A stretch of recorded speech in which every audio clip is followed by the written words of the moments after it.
નમસ્કાર, આપ સર્વેને વિશ્વ કેન્સર દિવસની શુભકામનાઓ પાઠવું છું.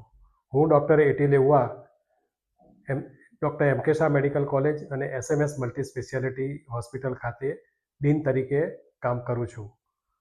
આપ સર્વેને જણાવતા આનંદ થાય છે કે SMS હોસ્પિટલ ખાતે કેન્સરના નિદાન અને સારવાર એ PM-જય યોજના હેઠળ ખૂબ જ ઓછા ખર્ચે અને અથવા મફત ઉપલબ્ધ કરવામાં આવે છે.